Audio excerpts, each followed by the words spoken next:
اعوذ باللہ من الشیطان الرجیم بسم اللہ الرحمن الرحیم۔ السلام علیکم ورحمۃ اللہ وبرکاتہ۔ ناظرین، امید کرتی ہوں کہ آپ سب خیر و عافیت کے ساتھ ہوں گے۔ یہ ہے اسلامک چینل الذکر، آپ سب کو اس چینل میں خوش آمدید کہتی ہوں۔ آج کے ویڈیو کا موضوع ہے صبر اور برداشت کرنے کا مزہ۔ آئیے سنتے ہیں آج کا یہ ویڈیو۔ ہماری آج کی گفتگو کا موضوع ہے صبر و برداشت۔ دنیا کی زندگی میں کوئی انسان بھی رنج و غم، مصیبت و تکلیف، آفت و ناکامی اور نقصان سے بے خوف نہیں رہ سکتا۔ ہر انسان پر کسی نہ کسی وقت ایسی چیز آتی ہی ہے جو اسے ناگوار ہوتی ہے، جو اسے ناپسند ہوتی ہے، اور یوں بسا اوقات انسان کو ناپسندیدہ حالات میں ڈال کر اس کی آزمائش کی جاتی ہے۔ قرآن پاک میں اللہ تعالیٰ فرماتے ہیں وَنَبْلُوكُمْ بِالْخَيْرِ وَالشَّرِّ فِتْنَةً، ہم تمہیں اچھے برے حال میں مبتلا کر کے تمہاری آزمائش کریں گے۔ ایک اور جگہ پر فرمایا خَلَقَ الْمَوْتَ وَالْحَيَاةَ لِيَبْلُوَكُمْ أَيُّكُمْ أَحْسَنُ عَمَلًا، اس نے موت اور زندگی کو بنایا تاکہ وہ تمہارا امتحان لے کر دیکھے، تمہیں آزما کر دیکھے کہ تم میں اچھے کام کون کرتا ہے۔ اچھے وقت میں، اچھے حالات میں اچھا بننا، موافق ماحول میں، خوشگوار حالات میں، یہ مشکل نہیں ہوتا، لیکن اس وقت اچھا بن کے دکھانا جب انسان پر ایسے حالات آئیں جو اس کے لیے تکلیف اور پریشانی کا باعث ہوں، اس کی مرضی کے مطابق نہ ہوں، ایسے میں ہی کسی انسان کا صحیح طور پر پتہ چلتا ہے کہ وہ دراصل کیسا انسان ہے۔ اب جب بھی کوئی مشکل آتی ہے یا مصیبت آتی ہے تو اس وقت انسان کے سامنے دو راستے ہوتے ہیں۔ ایک تو یہ کہ اس مشکل یا مصیبت کا صحیح طور پر مقابلہ کرے، اس میں مثبت رویہ اختیار کرے، صبر سے کام لے، اور دوسرا راستہ یہ کہ انسان اس پر چیخے چلائے، پریشان ہو، حواس کھو بیٹھے، مایوسی کا شکار ہو۔ اب ان دونوں راستوں کو دیکھ کر آپ خود فیصلہ کر سکتے ہیں کہ کون سا راستہ آپ کے حق میں زیادہ مفید ہو سکتا ہے۔ کسی بھی آنے والی مشکل یا آزمائش کو اگر انسان رب کا فیصلہ سمجھ کر قبول کر لیتا ہے تو اس صورت میں انسان کے اندر صبر آ جاتا ہے، اور اگر انسان مایوس ہوتا ہے، اس فیصلے کو قبول نہیں کرتا، اللہ سے ناراض ہوتا ہے، تو حاصل کچھ بھی نہیں ہوتا، اس اجر کو بھی چھوڑ بیٹھتا ہے جو صبر کی صورت میں اسے اس مصیبت پر مل سکتا تھا، اس سے بھی ہاتھ دھو بیٹھتا ہے، اور دوسری طرف مسئلہ حل بھی نہیں ہوتا۔ اس کے برعکس جو لوگ مصیبت پر صبر کرتے ہیں ان کے بارے میں قرآن پاک میں آتا ہے وَبَشِّرِ الصَّابِرِينَ الَّذِينَ إِذَا أَصَابَتْهُمْ مُصِيبَةٌ قَالُوا إِنَّا لِلَّهِ وَإِنَّا إِلَيْهِ رَاجِعُونَ أُولَئِكَ عَلَيْهِمْ صَلَوَاتٌ مِّن رَّبِّهِمْ وَرَحْمَةٌ وَأُولَئِكَ هُمُ الْمُهْتَدُونَ، اور خوشخبری ان لوگوں کو دیجیے جو مصیبت پر صبر کرتے ہیں اور کہتے ہیں کہ ہم اللہ کے ہیں اور اللہ ہی کی طرف ہمیں واپس جانا ہے۔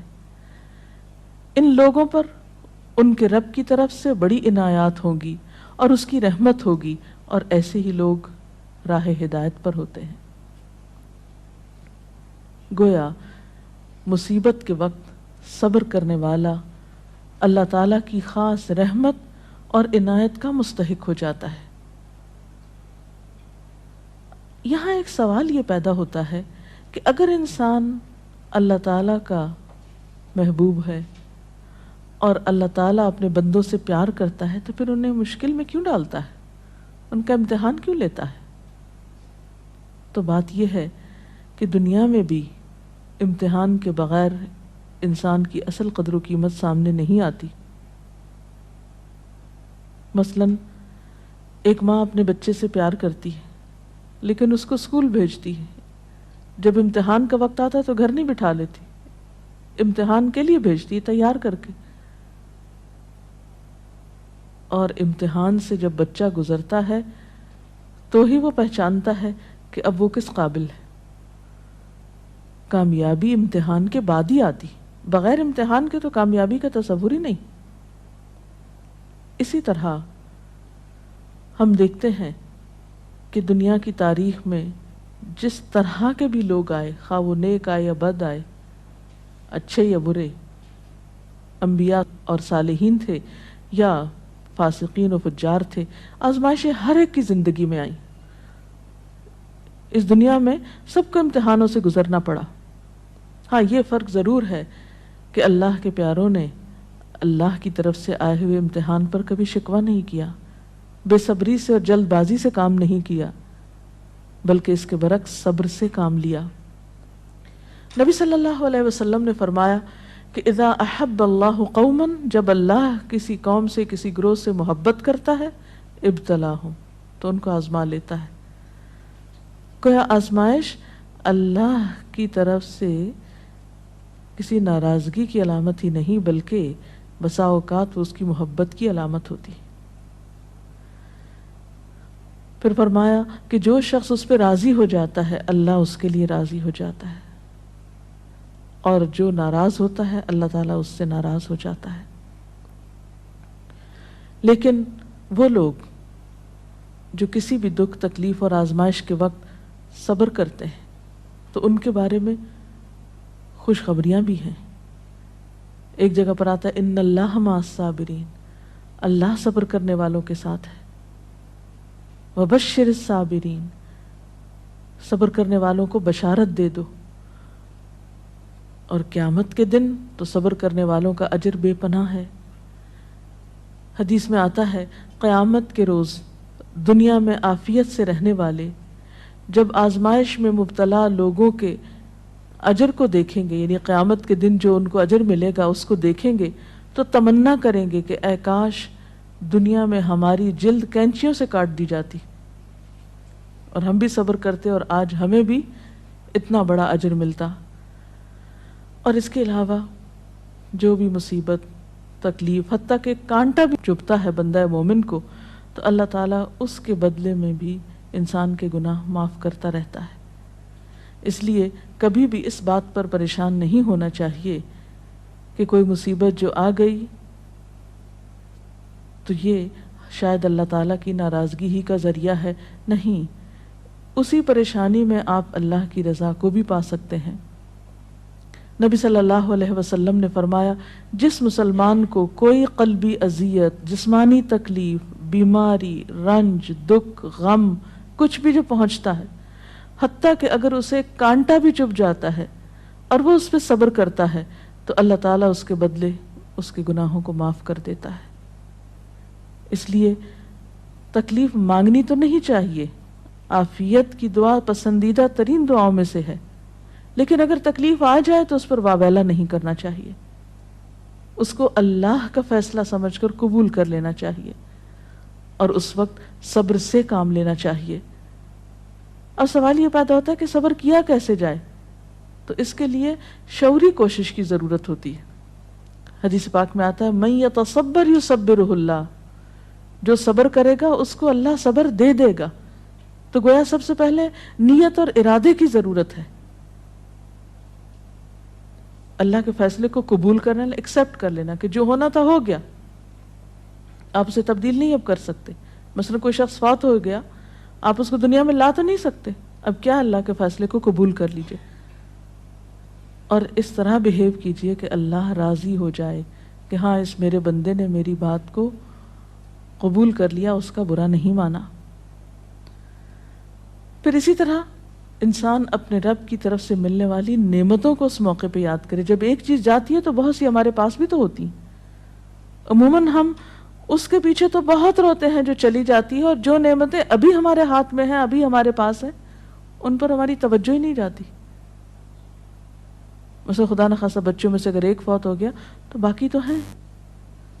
اگر خدا نہ خواستہ اولاد نہیں تو والدین تو ہیں، وہ نہیں بہن بھائی تو ہیں، صحت سلامتی عطا کی ہے، ساری نعمتیں اگر انسان ان کا احساس کرتا رہے، ان کا ذکر کرتا رہے، ان کو تسلیم کرتا رہے، تو انسان کے اندر صبر و رضا کی کیفیت پیدا ہوتی ہے۔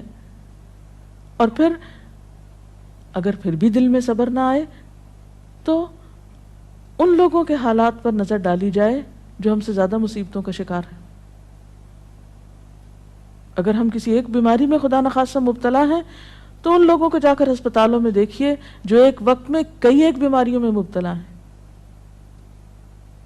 تو ہمیشہ تکلیف میں اپنے سے بڑی تکلیف والے پہ نظر ڈالیں گے تو اپنی بھول جائیں گے۔ اور اس کے ساتھ ساتھ یہ ہے کہ انسان کو دعا بھی کرتے رہنا چاہیے۔ قرآن پاک میں بھی ایسی دعائیں ملتی ہیں جیسے ربنا افرغ علینا صبرا وتوفنا مسلمین، ربنا افرغ علینا صبرا وثبت اقدامنا، ان دعاؤں کو بھی پڑھنا چاہیے۔ اسی طرح حضرت ابن عباس کا بیان ہے کہ نبی صلی اللہ علیہ وسلم جب کسی رنج و غم میں مبتلا ہوتے تو یہ دعا کیا کرتے تھے، لا الہ الا اللہ رب العرش العظیم، لا الہ الا اللہ رب السماوات و رب الارض و رب العرش الکریم۔ تو اللہ کا ذکر، اس کی دی ہوئی نعمتوں کا شکر انسان کے لیے صبر کے معاملے کو آسان کر دیتا ہے۔ اور حقیقت یہ ہے کہ صبر سے بڑھ کر کوئی چیز نہیں جو انسان کے لیے اتنی فائدہ مند ہو، جیسا کہ ایک بخاری کی حدیث میں آتا ہے، ما اعطی احد عطاء ما اعطی احد عطاء خیرا واوسع من الصبر، صبر کی توفیق سے بڑھ کر سمجھ لو کہ بہتر اور عمدہ نعمت کسی اور کو نہیں ملی۔ یعنی جس کو صبر کرنے کی توفیق ہو گئی، ہمت ہو گئی، تو سمجھ لیجئے کہ اس کو سب سے بڑھ کر نعمت مل گئی۔ جی ناظرین، آپ نے سنا کہ صبر کا پھل کتنا زیادہ اچھا ہوتا ہے، اور یہ ایک بہت بڑی نعمت ہے۔ یہ اللہ سبحانہ وتعالیٰ کی نعمتوں میں سے ایک بہت ہی عمدہ نعمت ہے، جو اگر کسی کو یہ نصیب ہو گئی تو سوچئے کہ اس کی دنیا اور آخرت دونوں ہی بن گئی۔ صبر ہر کسی کو نصیب نہیں ہوتا، اللہ تعالیٰ جس کو چاہتا ہے اس کو صبر عطا کرتا ہے، تو ہمیشہ دعائیں کرتے رہنا چاہیے۔ آئیے سنتے ہیں آگے کا یہ ویڈیو۔ یہ توفیق رب کی نعمتوں میں سے ایک بڑی نعمت ہے۔ اور ایک اور روایت میں تو صبر کو آدھا ایمان کہا گیا، صبر نصف الایمان۔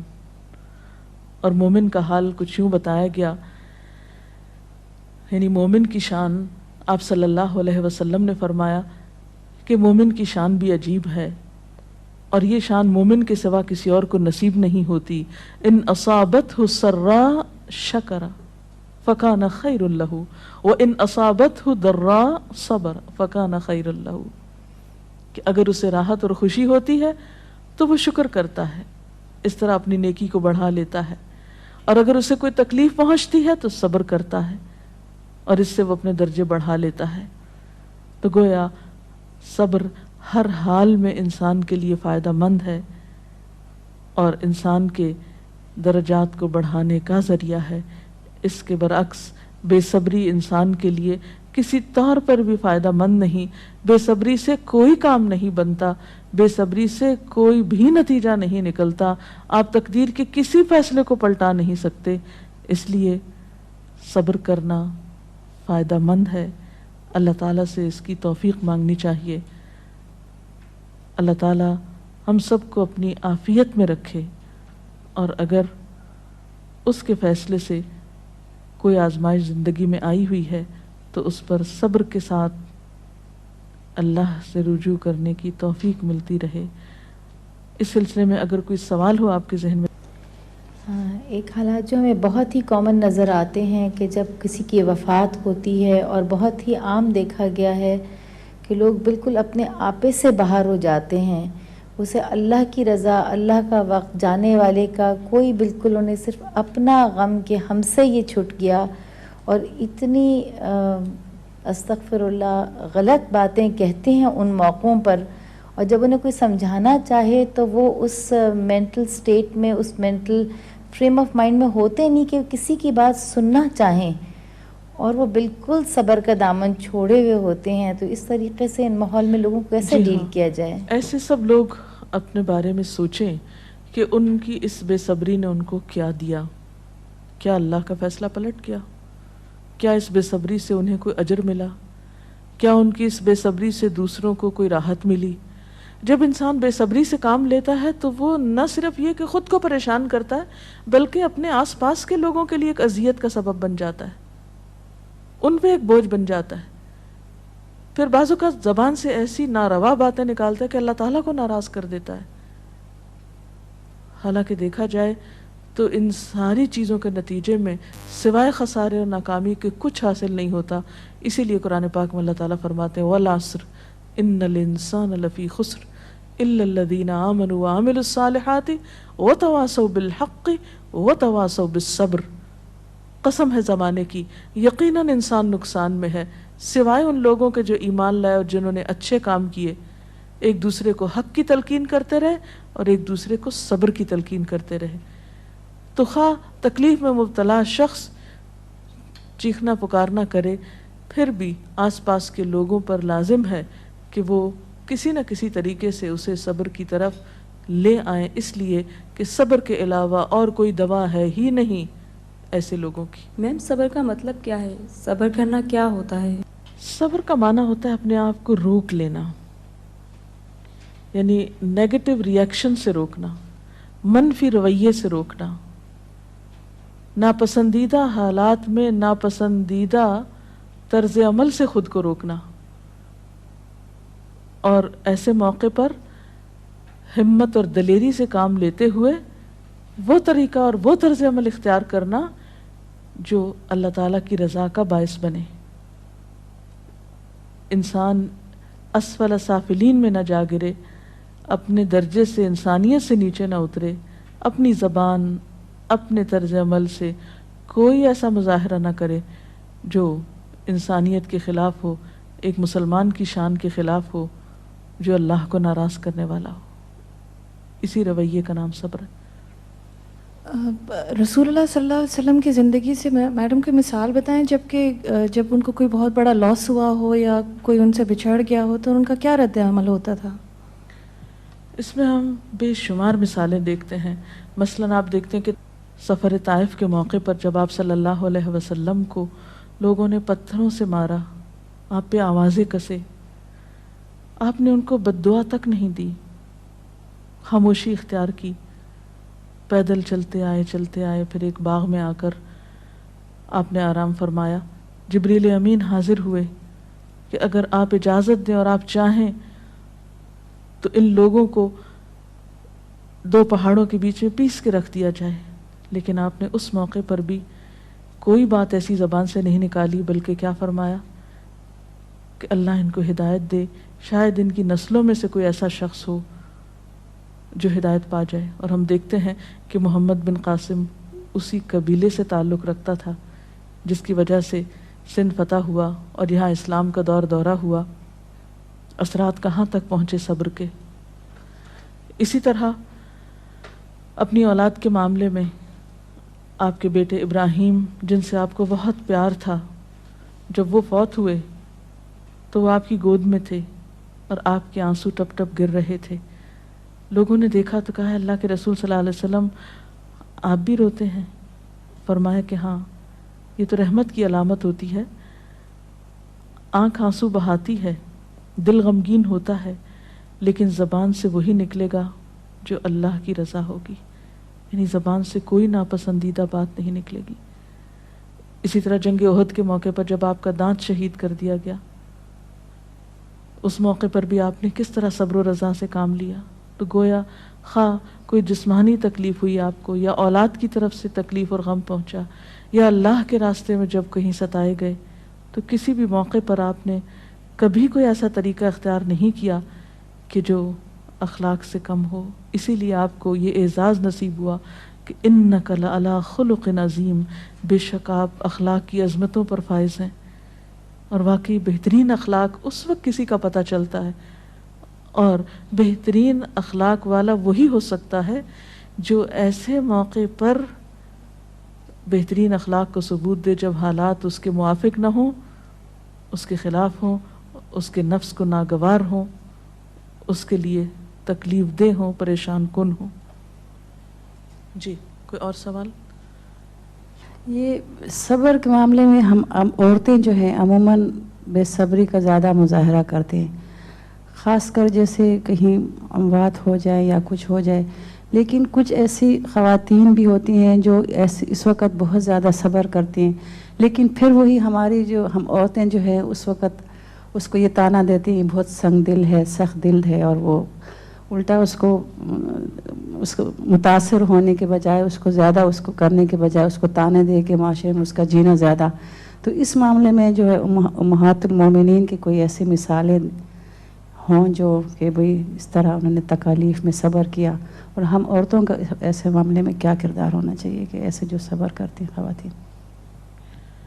اس میں آپ دیکھیے کہ حضرت ام سلیم ہیں جن کا بچہ بیمار ہے، شوہر بیمار بچے کو چھوڑ کر جاتے ہیں، واپس آتے ہیں تو بچہ فوت ہو چکا ہوتا ہے۔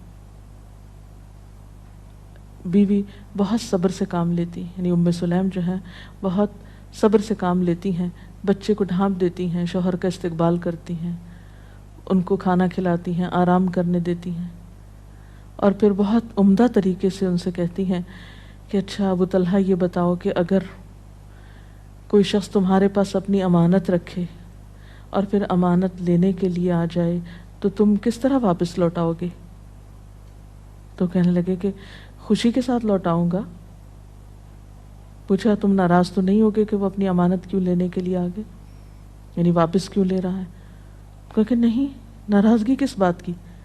تو کہنے لگے کہ دیکھو تمہارا بچہ تمہارے پاس اللہ کی امانت تھا، تمہاری ملکیت نہیں تھا، اللہ کی طرف سے ایک نعمت ملی ہوئی تھی، اللہ تعالیٰ نے اس کو واپس لے لیا۔ یعنی کس قدر خوبصورت انداز میں وہ اپنے بچے کی وفات کی خبر اپنے ہی شوہر کو دیتی ہیں، کوئی رونا دھونا نہیں، کوئی واویلا نہیں، کچھ بھی نہیں۔ اسی طرح جنگ احد میں ایک صحابی ہیں جن کے شوہر، جن کے بیٹے، جن کے باپ، جن کے بھائی شہید ہوتے ہیں، ان کو ہر ایک کی شہادت کی خبر سنائی جاتی ہے، لیکن وہ کہتی ہیں مجھے اللہ کے رسول صلی اللہ علیہ وسلم کے بارے میں بتاؤ کہ ان کا حال کیا ہے۔ اتنے رشتوں کے جانے پر کس قدر صبر سے کام لے رہی ہیں۔ ایک نہیں بے شمار مثالیں ایسی ہیں، اور اسلام تربیت بھی ایسے ہی کرتا ہے انسان کی۔ عرب کی ایک مشہور شاعرہ ہیں مرثیہ نگار، دور جاہلیت میں ان کا بھائی صخر فوت ہو گیا، بھائی سے بہت محبت تھی، اس کے فوت ہونے پر بہت دردناک مرثیہ لکھا۔ کہتی ہیں کہ این یجودا ولا تجمدا الا تبکیانی لصخر الندى، اے میری دونوں آنکھوں بس بہتی ہی رہو، کیا تم صخر بھائی کا نام تھا، صخر کے لیے روگی نہیں جو بہت ہی سخی تھا، خود بھی روتی تھی، اوروں کو بھی رلاتی تھی، اور اس کے ساتھ ہی یہ کہ سیاہ رنگ کی کہتے ہیں کہ اس نے چولی پہن رکھی تھی کہ مرتے دم تک نہیں اتاروں گی، یعنی ہر وقت ایک غم کا سمبل بنی ہوئی تھی۔ جب اسلام لائیں، ایمان لائیں، تو اس کے بعد ایک جنگ میں ان کے 4 بیٹے اکٹھے شہید ہوئے اور ایک آنسو نہیں بہایا، انتہائی صبر کا مظاہرہ کیا۔ وہ خاتون جو دور جاہلیت میں ایک بھائی کی وفات پر مسلسل روتی تھی، ایمان لانے کے بعد اس پر بھی صبر آ گیا اور اپنے بیٹوں کی شہادت پر اللہ کا شکر ادا کیا۔ اور صخر کے لیے پھر جب کبھی روتی تھی تو کہتی پہلے تو میں اس کی موت پہ روتی تھی، اب اس بات پہ روتی ہوں کہ وہ حالت کفر میں فوت ہو گیا، اس کی آخرت کا کیا ہوگا۔ تو جس شخص کو غم آخرت لگ جائے وہ دنیا کے غم بھول جایا کرتا ہے، اور یہ ایمان ہی ہے سچا ایمان جو انسانوں کو اندر باہر سے بدلتا ہے۔ اللہ تعالی ہمیں بھی بہترین مومن بنائے، آمین۔ جی ناظرین، آپ نے یہ ویڈیو سنا، آپ کو یہ سمجھ آ گیا ہوگا کہ صبر کرنے کے کیا فوائد ہیں اور صبر کرنے والوں کے ساتھ کون ہوتا ہے اور اس کا اجر ثواب کیا ہے، اور ہر کسی کو صبر نصیب نہیں ہوتا۔ ہر انسان کی زندگی میں غم اور خوشیاں دونوں ہی آتی ہیں، وہی ایمان والا ہے جو خوشیوں میں اللہ کا شکر ادا کرے اور ہر غم اور پریشانی میں صبر کرے۔ جی ناظرین، یہ ویڈیو آپ کو کیسا لگا؟ اگر آپ کو پسند آیا ہو تو لائک کریں، صدقہ جاریہ کی نیت سے اس کو شیئر کریں اور سبسکرائب کریں چینل کو۔ میں نیکسٹ ویڈیو میں پھر ملوں گی، تب تک کے لیے اللہ حافظ۔